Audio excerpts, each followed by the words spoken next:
So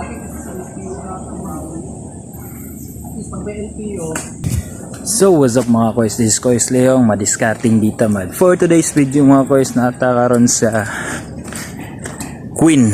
This is strawberry mga kois.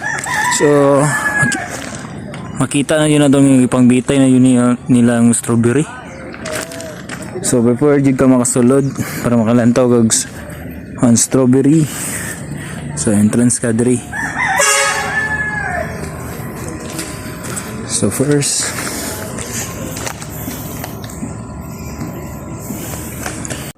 before jud na makasulod mga kois, mag-entrance ta diri, mag-entrance tag 50 pesos.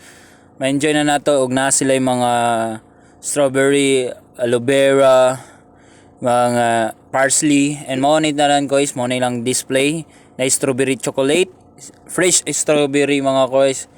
Grabe mga kois, grabe kalami. And then before pag gumanog bayad mga kois, ma-enjoy na ninyo ni pagsulod.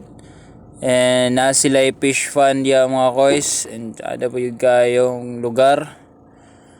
And then mga kois, na sila yung mga playground ayon mga kois, and restaurant mga kois, fish pond.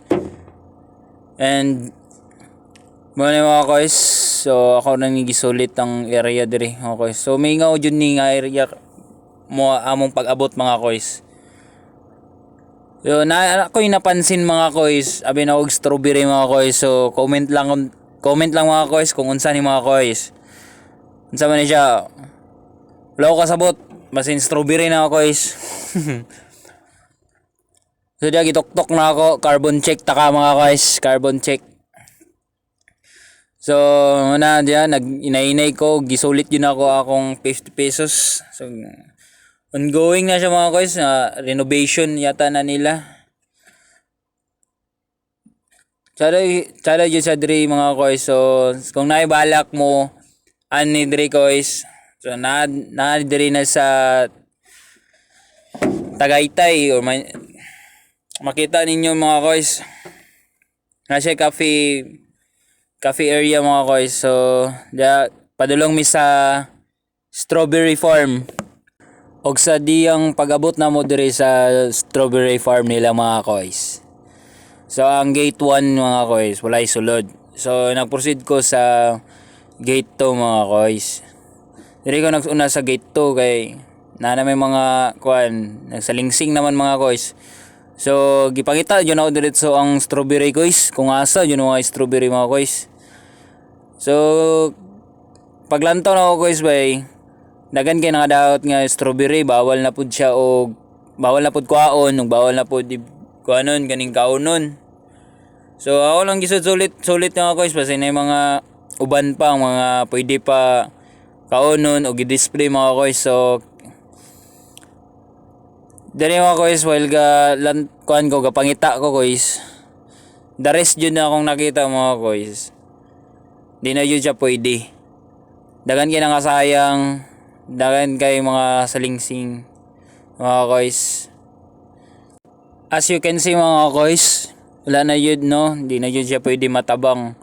So niadto pa yung ko sa gate 3, yung nagbaka sakalig yun nga makakita kataog mga strawberry. So first time yun ako ni mga kois no, nakadtog Maynila, nakadtog Tagaytay, and first time na ako nga makakita og strawberry farm. So mga kois, so gisulit yun ako yun na nga adlaw kay padalag sarap eta makadtog Manila mga kois, Tagaytay pa gyud mga kois. So gisulit yun na ako mga kois na yung mga strawberry. So finally nakakita na yung actual mga kois.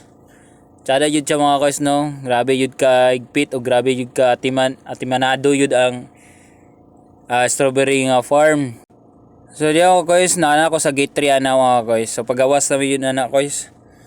So pagkauman na mo guys, paggawas na mo nani adto ko silang mga teres kois, lantaw murag correct mga kois, lantaw pack under cleanliness pa mga kois, under maintenance. So tsada jud siya mga kois. So ma-renovate ni diri ra tama na tong video mga kois.